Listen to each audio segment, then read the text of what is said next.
Today, we're looking at 10 films that tackle one of the most specific and uncomfortable taboos in cinema history, the in-law romance. But here's the surprise. While some are tragic, others treat this forbidden dynamic as a dark comedy. Let's explore why. Number 9. La Nuora Giovane, 1975. If you think modern family dramas are messy, 1970s Italian cinema says, hold my wine. La Nuora Giovane, or The Young Daughter-in-Law, is a textbook example of the commedia sexy all'italiana genre, but it uses the taboo for satire rather than just shock value. While the premise involves a wealthy patriarch obsessing over his son's new wife, the film isn't a brooding tragedy. It's a commentary on the absurdity of the upper class. Directed by Luigi Russo, the film frames the father's infatuation as a pathetic, almost farcical, desperate grasp at youth. It's less about the romance and more about the power dynamics within a bored, rich family. Reports suggest these sexy comedies kept the Italian film industry afloat during the economic downturns of the 70s.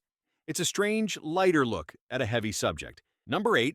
Beau-Père, 1981. Now we have to pivot to something much more psychologically complex.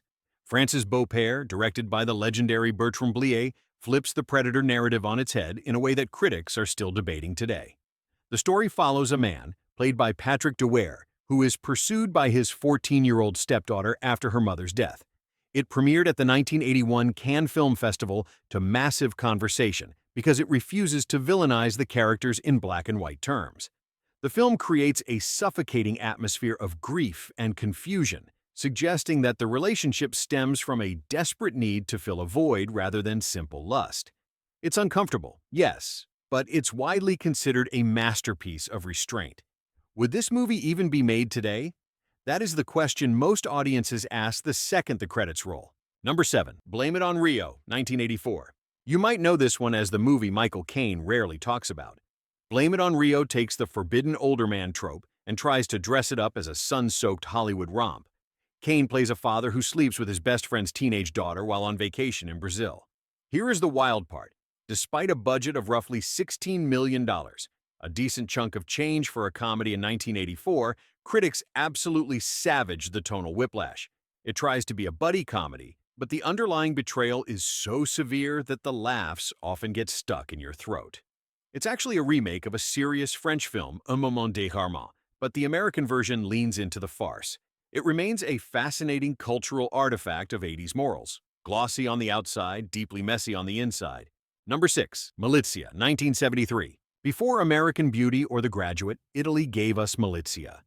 This film was an absolute juggernaut, grossing over $6 billion in Italy alone, which was an astronomical number for 1973. The plot sees a widower planning to marry his housekeeper, only for his teenage son to start a psychosexual chess game to claim her for himself.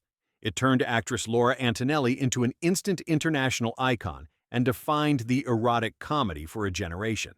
But look closer, and you see it's actually a sharp critique of Sicilian hypocrisy and religious repression. The son isn't just fighting for affection, he's fighting to disrupt his father's authority. It's a power struggle masquerading as a romance.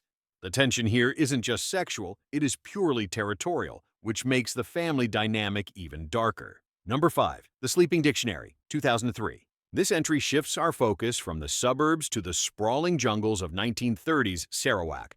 The Sleeping Dictionary is less about a sudden affair and more about the haunting echoes of colonialism. Hugh Dancy plays a British officer who falls for his sleeping dictionary, a local woman teaching him the language, only for the consequences to ripple down to the next generation. Unlike the other films on this list, this was a straight-to-DVD release in many territories, yet it has garnered a loyal cult following for its lush cinematography. The taboo here is a slow burn reveal involving a father and son unknowingly sharing a romantic lineage. It frames the family secret not as a moral failing, but as a tragic inevitability of empire and cultural collision. It is a quieter, sadder take on the sins of the father trope. Number 4. Damage, 1992. If there is a godfather of the father-in-law betrayal genre, this is it. Damage, directed by Louis Malle, doesn't treat the affair as a comedy or a misunderstanding. It treats it like a car crash you can't look away from. Jeremy Irons plays a politician who essentially incinerates his life for his son's fiancée, played by Juliette Binoche.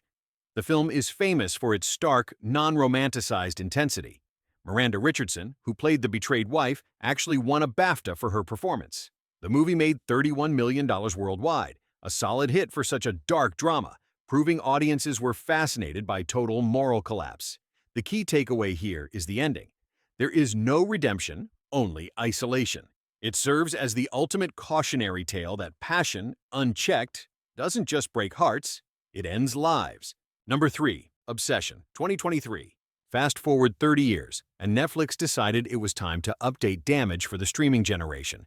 Titled Obsession, this limited series takes the same core story, a surgeon destroying his family for his son's fiancée, but creates a very different vibe. While the 1992 film was about political ruin, this 2023 version leans heavily into the psychological thriller elements. It became a viral sensation almost overnight, largely due to a specific scene involving a hotel pillow that I won't spoil here, but let's just say it lit up social media.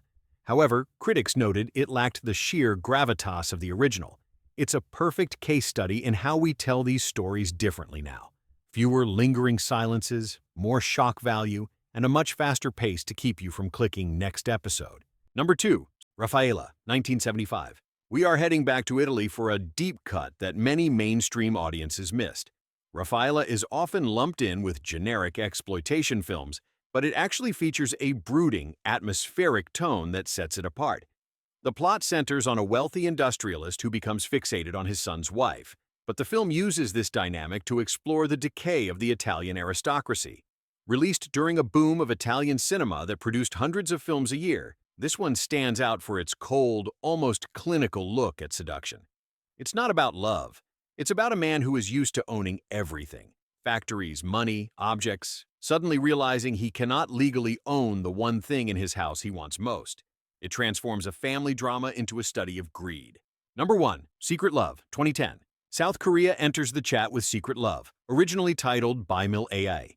This isn't a father-in-law story, but a brother-in-law dynamic that hits the exact same notes of forbidden proximity. When a woman's husband falls into a coma, she finds herself drawn to his identical twin brother. The genius hook here is the casting. Actor Yoo plays both brothers. This allows the film to visually represent the confusion and guilt the female lead feels. She is literally looking at the same face she married, but finding a different soul behind it. It's a melodrama, sure, but it raises a fascinating philosophical question. Do we love the person, or just the familiarity? It's a glossy, high-production tearjerker that takes the wrong brother trope and treats it with deadly seriousness. From 1970s Italian satire to modern Netflix thrillers, it's clear that we are obsessed with the idea of the enemy within. These films aren't just about affairs, they are about the terror of breaking the one sacred trust that holds a home together. Which one of these do you think handled the taboo best? The tragedy of Damage or the satire of Milizia? Let me know in the comments and tell me what genre we should dissect next.